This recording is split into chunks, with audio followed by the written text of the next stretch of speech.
యుద్ధ వీరుని సైనికులం, దేవుని సైనికులం, యుద్ధ వీరుని సైనికులం, పరిశుద్ధ వీరులము, పరలోక పౌరులము, పరిశుద్ధ వీరులము, పరలోక పౌరులము.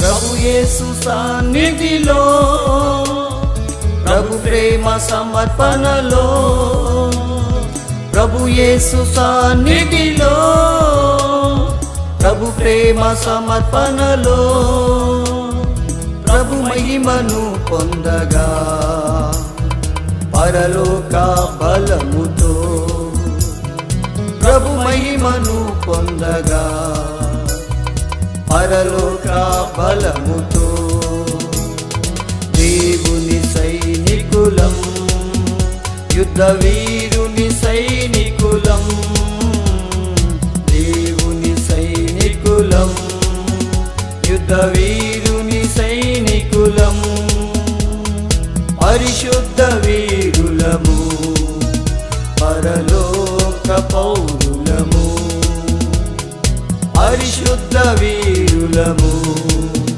పరలోక పౌరులము.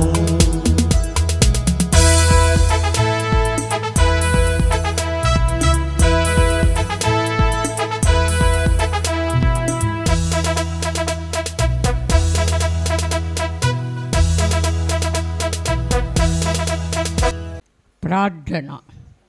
సర్వశక్తియు మిక్కిలి కృపగల దేవా, నిలవబడి నన్ను మరుగు చేసి మీరు మాట్లాడి మహిమ పొందుమని, వినే చెవి గ్రహించే హృదయం బిడ్డలకు అనుగ్రహించమని యేసు నామమున వేడుకొంచున్నాను తండ్రి, ఆమేన్.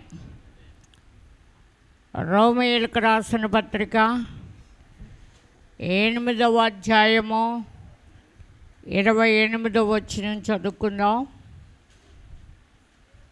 దేవుని ప్రేమించు వారికి, ఎవరిని ప్రేమించాలి?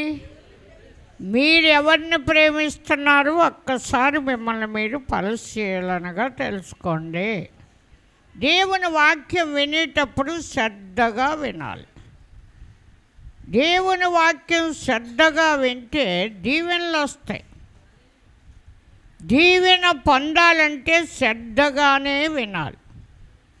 దేవుని ప్రేమించు వారికి అపోస్తులుడైన పౌలు రోమీయులకు రాశాడు ఈ సంగతి.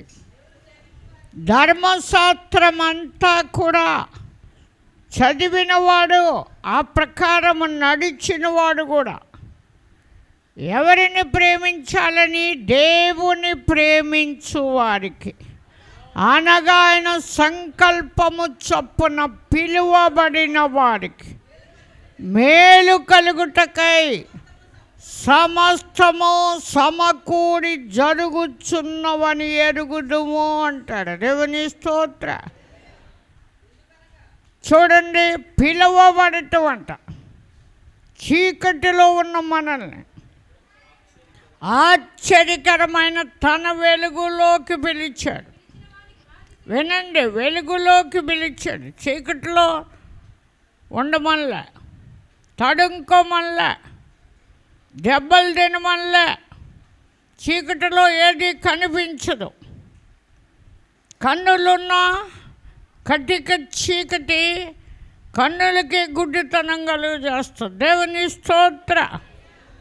చీకటిలో సంచరించు తెగుళ్ళు మీకు రాకూడదని దేవుడు ఆశ్చర్యకరమైన తన వెలుగులోకి మిమ్మల్ని పిలవటానికి యేసుక్రీస్తును పంపించాడు. ఆయన నిజమైన వెలుగుగా ఈ లోకానికి వచ్చాడు. మనుష్యులందరినీ వెలిగించాడట.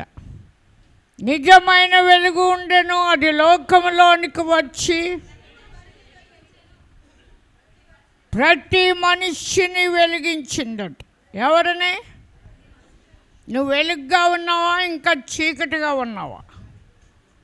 నీ వెలుగును చూసి ఎవరైనా వచ్చారా? అది దేవుడు నిన్ను వెలిగిస్తే నీ యొద్దకు వస్తారు. జనములు నీ వెలుగునకు పరిగెత్తుకొని వచ్చేదారు. నిన్ను దేవుడు వెలిగిస్తే ఆ వెలుగు కొంచెం కింద పెట్టమని కాదు, ఇంటి నుండి వారందరికీ వెలుగివ్వటానికి. దేవుని ఇంటిలో మోషే ఉన్నాడట. ఆ ఇంటి వారందరినీ నడిపిస్తానికి దేవుడు పిలిచాడు. కానీ కొందరు రామన్నారు, కొందరు సణుక్కున్నారు, కొందరు ఆ దేశ నివాసుల్ని చూసి 12 మంది చూశారు. 2 మంచి సమాచారం తీసుకొచ్చారు మోషే దగ్గరికి. కాలేబు యెహోషువలు నిండు మనసుతో, పూర్ణ మనస్సుతో దేవుని సేవించిన వాడు. ఉన్న 10 మంది కూడా చెడ్డ సమాచారం తెచ్చారు. వారు దేవుని మాట నమ్మకముగా గైకొనలేదు, విన్నారు. కానీ ఆ దేశంలో పండిన పంట ఆ ఒక్క ద్రాక్ష గెల మోసుకొచ్చాడంట, దండి బట్టి 2. అంటే అంత పొడుగు గెల ఉంది, దాన్ని కట్ చేయకుండా తెచ్చారట. అక్కడ పండిన దానిమ్మ పళ్ళు కూడా తెచ్చారట. ఆ దేశము పంటను తీసుకొచ్చాడు, అది సారవంతమైందని చెప్పారు. మొయ్యమంటే దండెత్తుకుని మోసారు కానీ, చెప్పారు కానీ, ఆ దేశంలో ఉన్న ప్రజలు అనాకీయులు. అక్కడ మనుషులు నెఫీలులు, ఉన్నత దేహులు.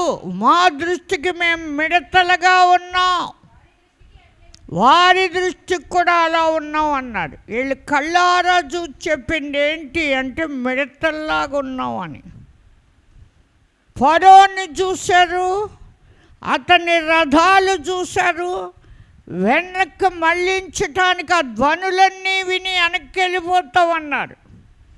ఐగుప్తు దేశంలో మాకు సమాధులు లేవని తీసుకొచ్చారా అని మోషే మీద సణిగారు. ఈనాడు కూడా జ్వరం తగ్గో, జబ్బు తగ్గో, తెగులొచ్చో, కష్టాలొచ్చో యేసులోకి వచ్చి తీసుకొచ్చిన బోధకుల మీద తిరగబడే వాళ్ళు అనేకులు,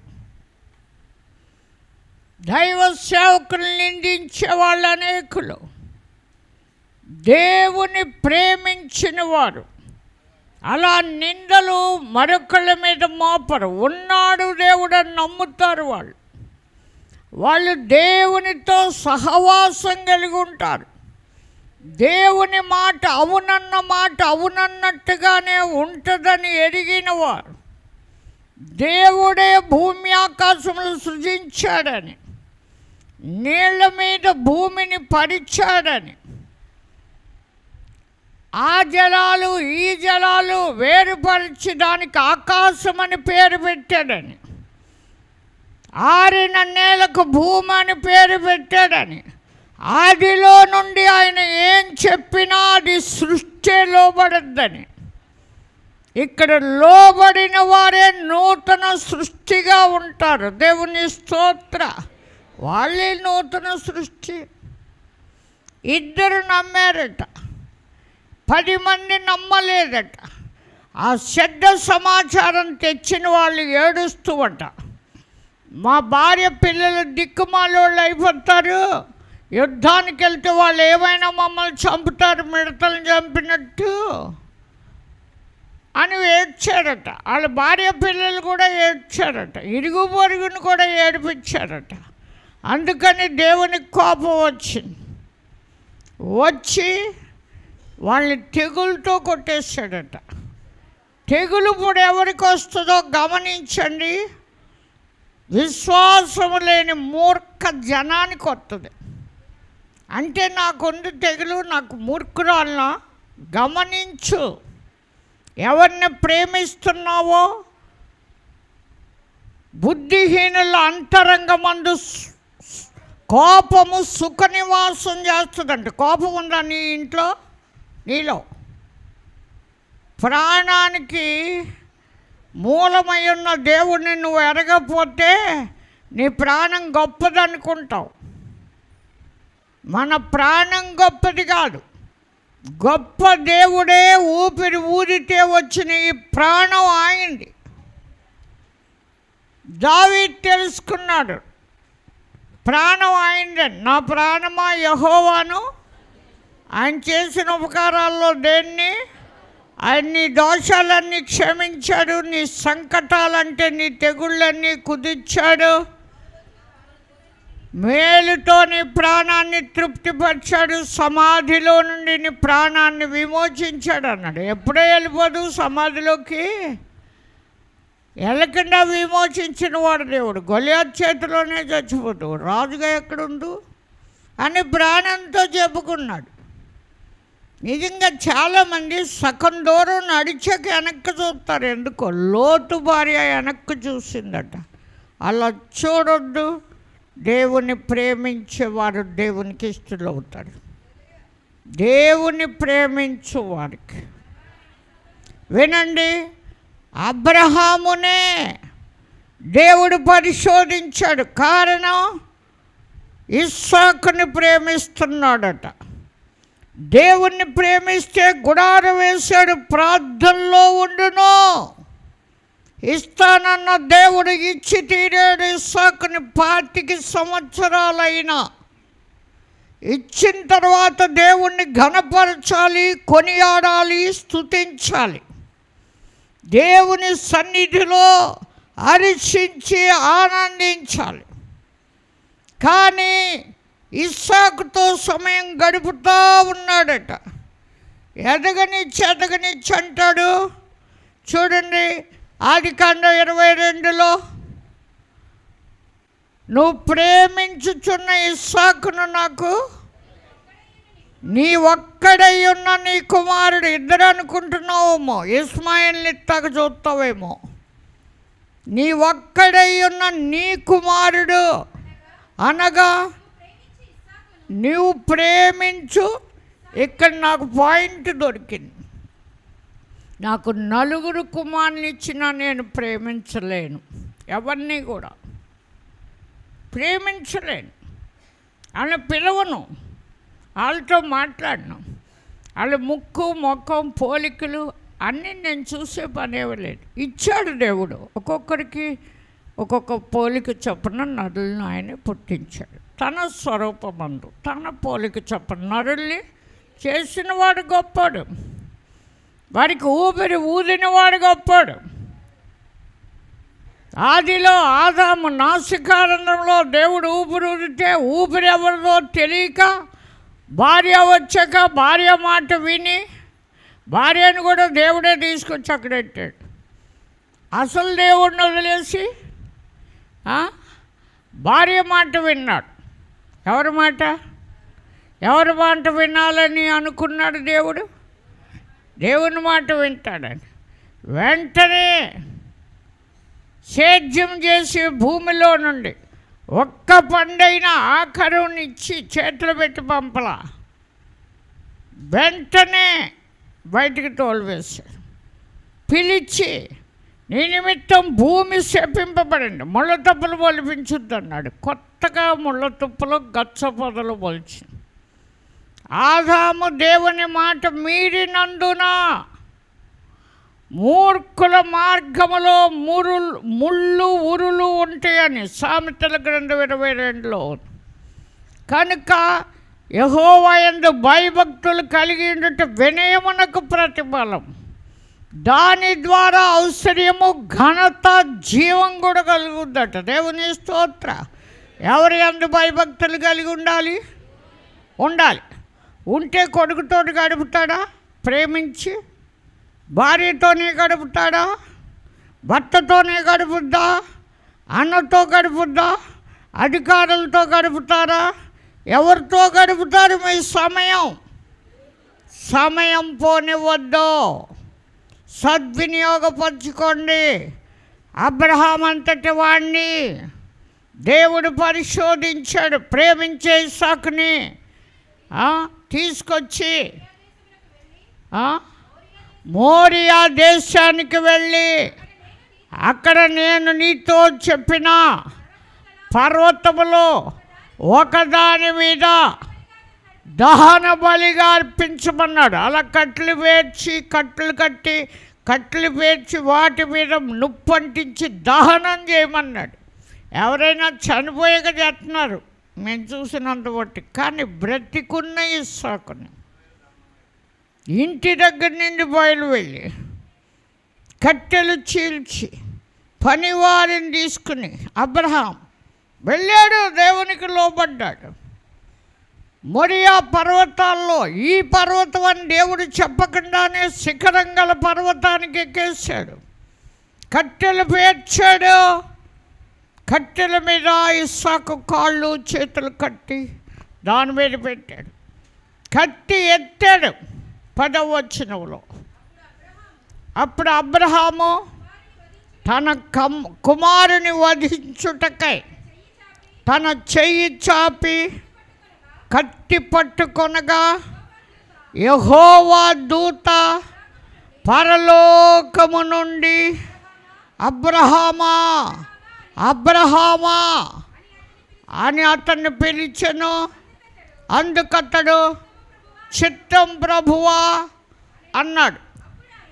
అప్పుడు ఆయన ఆ చిన్నవాని మీద చెయ్యి వేయకు, అతన్నేమీ చెయ్యకు. పరలోకములో నుండి దూత చెబుతుంది, ఆ చిన్నవాని మీద చెయ్య వేయకు, అతన్నేమీ చేయకు. నీకు ఒక్కడై ఉన్న నీ కుమారుణ్ణి నాకు ఇవ్వటానికి ఎనుదీయలేదు. నా పాదాల దగ్గర పెట్టేశావు, బలిపీఠం మీద పెట్టేశావు.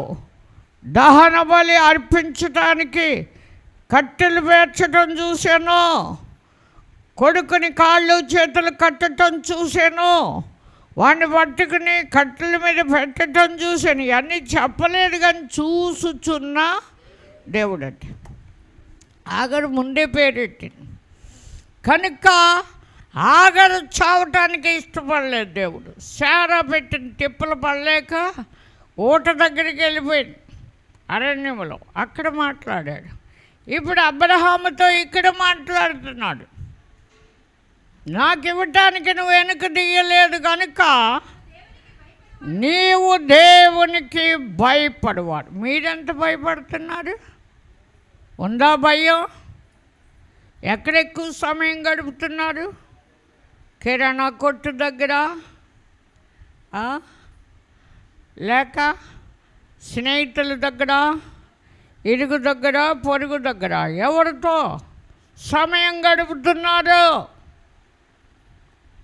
సమయం ఉంటే ప్రార్థనా పరులుగా ఉండండి. యేసు రాత్రంతా ప్రార్థన చేశాడు. తెల్లవారక ముందే ఇంకా చీకటి చాలా ఉండగా అరణ్య ప్రదేశానికి వెళ్ళి ప్రార్థన. ఆయనకి ఏంటి అవసరం? మనందరినీ బ్రతికించటానికి, మనందరికీ రక్షణ ఇవ్వటానికి, స్వస్థత ఇవ్వటానికి, మనల్ని ఇంకా బ్రతికించటానికి. అంతేకాదు, చదవండి 15లో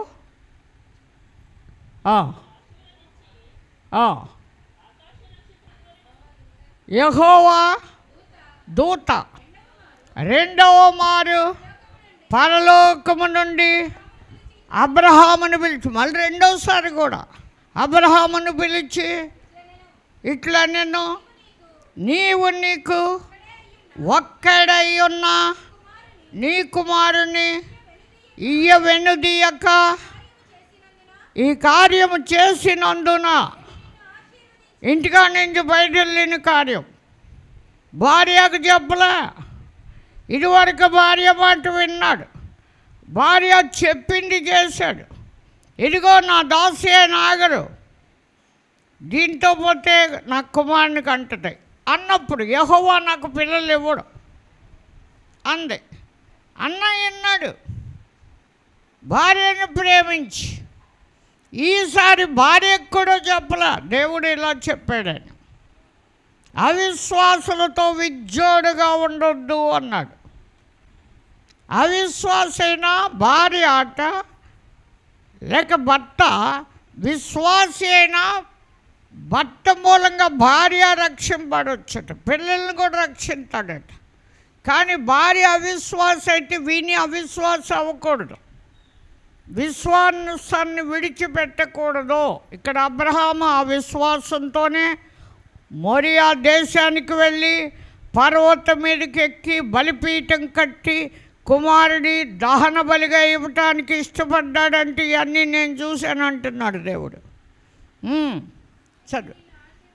నేను నిన్ను ఆశీర్వదించి ఆకాశ నక్షత్రముల వలెను సముద్ర తీరమందలి ఇసుక వలె నీ సంతానమును నిశ్చయముగా విస్తరింపజేసేదను. నీ సంతతి వారు తమ శత్రువుల గవిని స్వాధీనపరుచుకుంటారు. మరియు నీవు నా మాట వినినందున, ఇప్పుడు భార్య మాట వెళ్ళా, నా మాట వినినందున భూలోకములోని జనములు అన్నీ నీ సంతానము వలన ఆశీర్వదింపబడతాయి. నీ వలన, నీ సంతానము వలన భూమి యొక్క వంశాలన్నీ ఆశీర్వదింపబడును. దేవుని స్తోత్ర అన్నాడు. వినండి, చూడండి, ఈ మాట దానియేలుకు తెలుసు. దానియేలు విన్నాడు, దేవుడు ఉన్నాడని నమ్మాడు. దేవునికి భయపడి రాజభోజనం తినను అన్నాడు. రాజు తాగిన ద్రాక్షరసం తాగను అన్నాడు. ఆర్యోకు దగ్గరికి వెళ్ళి శాఖధాన్యాదులే మాకు ఇవ్వండి, నీళ్ళు ఇవ్వండి, పప్పులు ఇవ్వండి, నెయ్యి ఇవ్వండి, నూనె ఇవ్వండి, బియ్యం ఇవ్వండి, గోధుమలు ఇవ్వండి. మాకొద్దు మాంసం, బిర్యానీ వద్దు, పలావులు వద్దు, మాంసాలు వద్దు, మాకు ఇచ్చేది శాఖధాన్యాదులు అని ఉంది. అడిగాడు, వెంటనే దేవుడు ఆనందించాడు, పరలోకములో ఉన్న దేవుడు. కనుక 1వ అధ్యాయం 17లో ఆ నలుగురు బాలురు సంగతి ఏమనగా, దేవుడు వారికి జ్ఞానం సకల శాస్త్ర ప్రవీణతయు ఇచ్చాడట, వివేచన కూడా ఇచ్చాడట. దేవుడు ఈ నలుగురు బాలురికి ఇచ్చాడట. ఎన్ని వేల మందిని చెరకు తీసుకెళ్ళారో, రాజవంశములో పుట్టిన వారిని, సౌందర్యము లోపము లేని వారిని, సకల విద్యా ప్రవీణులైన వారిని తీసుకెళ్ళారట. ఏం చేశారు?